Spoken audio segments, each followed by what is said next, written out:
दोस्तों, like share subscribe कर देना। बहू, डिलीवरी के लिए अपनी बहन को बुला लो। मेघा तो नहीं आ पाएगी और मुझसे अकेले नहीं होगा। आखिर मेधा भी ससुराल वाली है। उसके ससुराल वाले भेजे तो भेजे, नहीं तो नहीं भेजे। शोभा जी अपनी बहू नमिता से बोली, पर मम्मी जी, अगले महीने तो उसकी परीक्षा है। वो परीक्षा की तैयारी करेगी या मेरी सेवा करेगी? नमिता ने कहा, अब बहू तू खुद देख ले, मुझसे तो होगा नहीं। या फिर तू अपने मायके चली जा। मम्मी जी मायके में कौन करेगा? मेरी मम्मी होती तो फिर इतनी परेशानी क्यों होती? नमिता ने धीरे से कहा, तो फिर अपनी बहन को ही बुला ले। उसे कौन सा पढ़ लिख कर बैरिस्टर बनना है? आकर कुछ दिन के लिए संभाल जाएगी। मम्मी जी, इन्होंने कहा भी तो था कि काम वाली रख लेंगे। नमिता ने कहा, ना बाबा ना, मैं अपने घर को काम वाली के भरोसे नहीं छोड़ सकती। और फिर तू उसकी निगरानी कौन करेगा? तू तो बस तेरी बहन को बुला ले। मम्मी, अगले महीने से तो तनु का परीक्षा है, वो भला यहाँ कैसे आएगी? और फिर उसे तैयारी भी तो करनी है। अचानक समीर ने कमरे में आते हुए कहा, अरे तो अपनी बहन को संभालते हुए पढ़ भी लेगी। कौन सा इतना काम करना है उसे? भला काम ही क्या है हमारे घर में? अपना घर तो अपना ही होता है ना मम्मी। इंसान अपने घर में आराम से और बेफिक्र से पढ़ सकता है, वो किसी और के घर में नहीं हो पाता है। नहीं नहीं, तनु की पढ़ाई का नुकसान होगा। मैं एक काम करता हूँ, मैं मेघा दीदी के ससुराल बात कर लेता हूँ। मुझे यकीन है उनके सास ससुर उन्हें भेज देंगे जरूर। रहने दे, उसके सास ससुर तो भेजने को तैयार हैं, पर मेघा 15 दिन के लिए हिल स्टेशन पर घूमने जा रही है, इसलिए नहीं आ पाएगी। अचानक शोभा जी ने कहा तो कमरे में खामोशी छा गई। दोनों को इतना चुप देखकर शोभा जी ने फिर से कहा, अरे इसमें इतनी हैरानी की क्या बात है? बड़ी मुश्किल से उसके घूमने का प्रोग्राम बना है, इसलिए मैंने ही उसे आने से मना कर दिया। पर जीजा जी ने तो पहले कहा था कि वो मेघा दीदी को नमिता की डिलीवरी के समय यहाँ पर भेज देंगे। फिर अचानक कैसे प्रोग्राम बना दिया? तेरे जीजा जी नहीं जा रहे हैं, वो तो अपनी ननद और जेठानी के परिवार के साथ जा रही है। पर ऐसे कैसे? समीर ने धीरे से कहा, ऐसे कैसे क्या मतलब है? मेघा के भरोसे तो डिलीवरी नहीं हो रही है ना।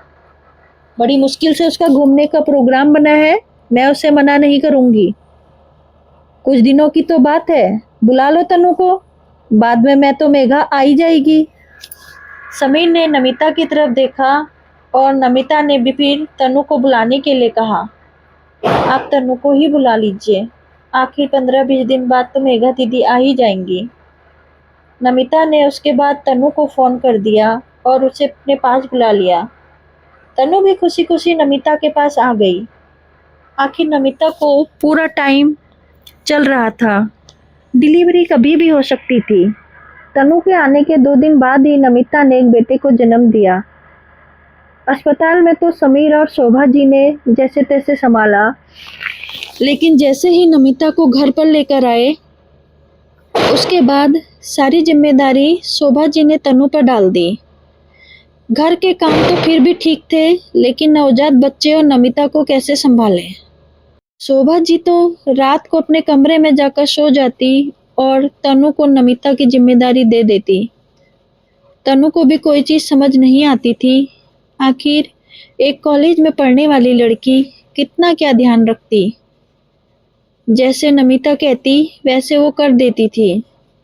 समीर 2 दिन तक ये सब देखा, उसके बाद उसने एक काम वाली रख ही ली।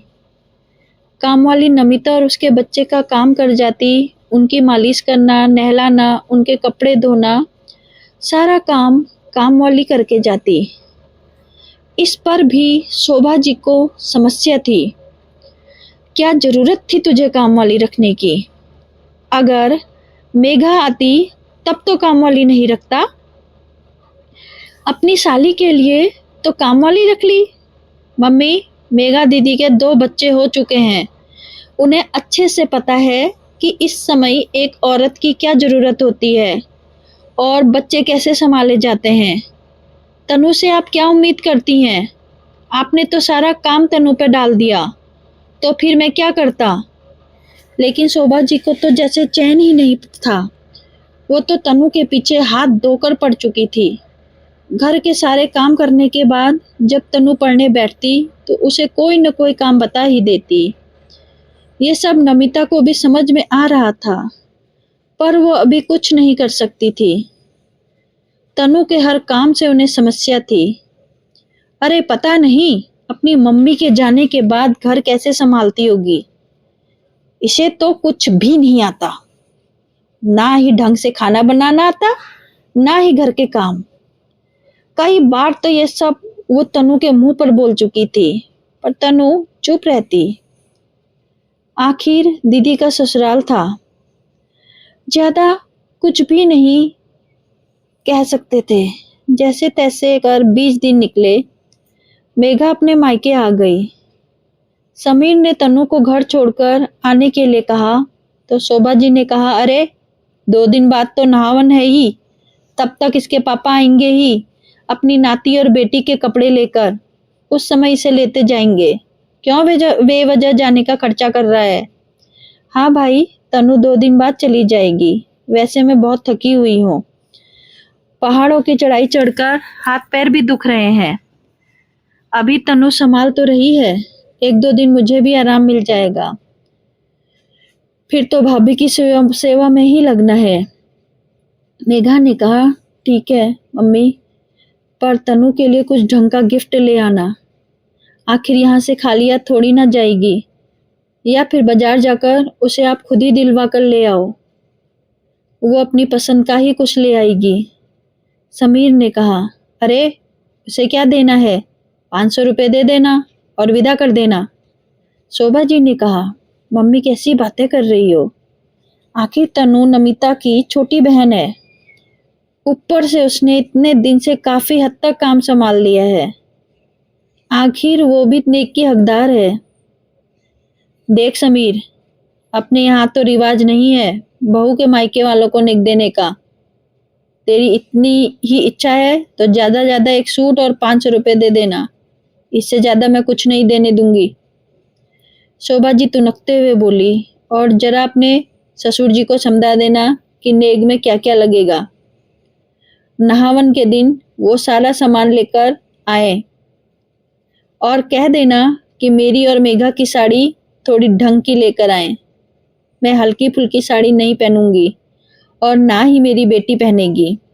खैर, नहावन का दिन भी आ गया। नमिता के पापा जब आए तो अपने साथ नाती और अपनी बेटी के साथ साथ घर के सभी सदस्यों के लिए कपड़े और शगुन के लिफाफे लेकर आए थे। जब नमिता के पापा जाने लगे, तनु भी उनके साथ रवाना होने लगी। उसी समय शोभा जी ने एक सूट और 500 का लिफाफा उसे पकड़ाते हुए कहा, यह हमारी तरफ से तुम्हारा नेग है। आखिर तुमने इतने दिन अपनी बहन की सेवा जो की है, तो उसका तो ये प्रतिफल बनता ही है। लेकिन तभी समीर वहां आ गया और उसने एक और लिफाफा तनु के हाथ में पकड़ा दिया और ये कहा, ये मेरे और नमिता की तरफ से तुम्हारे लिए है। तुम्हें जो खरीदना है अपनी पसंद का खरीद लेना। यह देखकर शोभा जी गुस्सा हो गई, लेकिन उस समय उन्होंने कुछ नहीं कहा। तनु अपने पापा के साथ रवाना हो गई। उसके जाते ही शोभा जी ने कहा, समीर यह क्या हरकत है? जब मैंने तनु को विदाई दे दी थी तो तुझे अलग लिफाफा देने की क्या जरूरत थी? मम्मी, इसमें क्या गलत है? आखिर वो भी तो नेक की हकदार है। अपनी पढ़ाई लिखाई छोड़कर वो यहाँ अपनी बहन की सेवा करने आ गई, वही बड़ी बात है। उसके बदले अगर हमने खुश होकर उसे थोड़ा बहुत दे दिया तो क्या हर्ज है। पर हमारे यहाँ बहू की बहन को नेक देने का रिवाज नहीं है। ये क्या उल्टी गंगा बहा रहा है? अब की बार मेघा ने कहा, क्यों दीदी, जब जरूरत थी तब बहू की छोटी बहन को बुला लो और नेक देने के नाम पर रिवाज नहीं। भला ये बात क्या बात हुई? नेक का असल हकदार तो वही होना चाहिए जो असल में काम कर रहा है। सिर्फ रिश्ते नातों से नेक के हकदार नहीं बन जाते हैं। उसके मायके वालों से तो लेग लेने के लिए आप लोग तैयार हो गए, लेकिन जब काम की बात थी तो पीछे हट गए। मम्मी दीदी की डिलीवरी के समय तो आपने भाग भाग कर काम किया था, फिर बहू की डिलीवरी के समय क्या हो गया? बुरा मत मानना मम्मी, लेकिन अभी जो व्यवहार आप बहू के साथ करोगी वही उसे जिंदगी भर याद रहने वाला है, क्योंकि अपनी डिलीवरी के समय को कोई औरत नहीं भूलती।